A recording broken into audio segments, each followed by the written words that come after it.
Hey guys, welcome back to the channel. In this video, we're going to go over the recent update from 88 Energy, ticker symbol EEENF. Look at the charts on that. And also going to dive a little bit further into yesterday's update from Zion Oil and Gas, ticker symbol ZNOG. And we're going to take a look at the charts and see what they're telling us from there. So first of all, we're going to start off with 88 Energy, ticker symbol EEENF. We're just going to kind of touch on the highlights here, and then we're going to take a look at the price action, what's going on at market open, currently 8:53 a.m. And it says preliminary third-party mapping of the self-margin delta play indicates extension of the SMD play fairway, where neighbor Pantheon Resources had a significant success in recent months onto 88E's Project Icewine leases. The mapping of the CB low basin floor fan and slope fan system approaching finalization. Completion of the independent resource update for Project Icewine scheduled for Q2 of 2022. Discussions and negotiations with potential Project Icewine foreman parties are ongoing.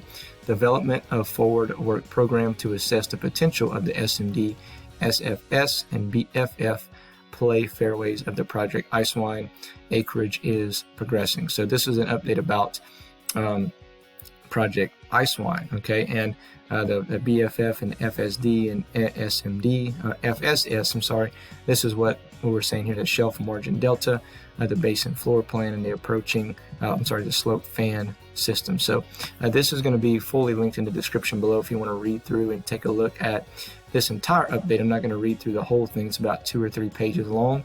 We're going to take a look at the charts here in a minute and see how the market's reacting to 88 Energy's update. We talked about that, thinking that they would probably come out with some type of update to start moving the market again, because it fell off of a cliff and it's just been stagnant at that point. So I'm glad they did that for their investors. Came out and started kind of moving the price back up a little bit in the general direction. I'm not sure how how it's going to react now, if we're going to start seeing a big increase like we did prior. People may be a little bit more cautious this go around just because of the recent letdown on that Merlin 2. So I want to move into Zion Oil and Gas really quickly. We'll take a look at stock twits. So far the price is up about 13% today. Message volume is up almost 42%. People are really excited about yesterday's update. Okay, a lot of people are super excited. A lot of speculation going on as far as what this means, where we're going. And I want to break down something that I saw in the Facebook group that someone posted, I believe, off of Yahoo, one of the discussion boards, that kind of broke down the update. So I'm going to borrow that from him, hope, or she, whoever it is. Hope they don't mind, but we're going to go over that, and then we'll take a look at the charts and see what they're telling us. Okay, guys, so this was posted. Someone shared this in the Facebook group the other day, yesterday actually, and he talks about kind of breaking down what the update meant. And it said the picture of hardware under the rig deck is somewhat rare with Zion. With a close-up picture they publish or usually on the rig deck. The tall red device is a Christmas tree which contains valves or values of controlling oil and gas flow, allows the rig to enter the hole from the top, and allows chemicals such as acid to be injected in. It appears that the workers are setting it in place, or at least adding function to it. I seem to recall an earlier picture of the BOP being an annular type, which looks like a big red tube and is not as tall as this device. If so, then this Christmas tree has been added/expanded as part of the well completion that Dunn spoke of in the recent updates. Speaking with local municipalities could mean giving them a heads up on flare activity and road traffic as oil/water is hauled away. Both the flare and the road traffic is a nuisance.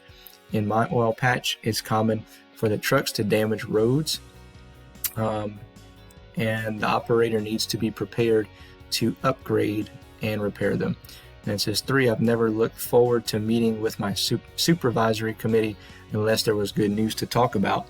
Let's hope Dunn looks forward to addressing the shareholders at the upcoming annual meeting. That would be really cool if they had a detailed layout of everything at the annual meeting. That would be pretty neat. It says they need to run down the hole for something for completion. A downhole trip usually takes about 4 days on a well this deep. I don't know what they are doing downhole.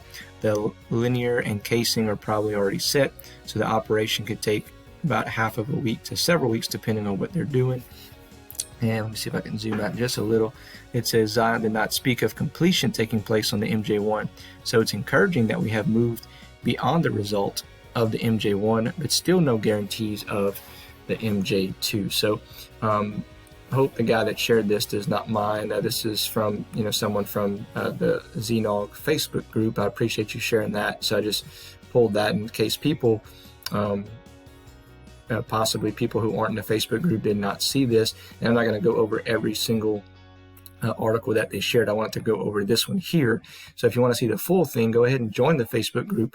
It's Zion Oil and Gas Investors in off of Facebook. Okay, so you have to get approved, I believe, and you can go and scroll down. It's from yesterday. You can read the whole thing. So encouraging. It's kind of good. And my fault yesterday, I went so fast on the update, I forgot to actually scroll down, and I missed the pictures everyone was talking about. I'm like, I saw everyone talking about picture this, picture that. I said, there wasn't any other pictures except the guy pointing at the rig. And then I go back and I look and I scroll down. I'm like, oh, there they are. So anyway, let's take a look at the charts at EEE first and ZNOG, and let's see what they're telling us.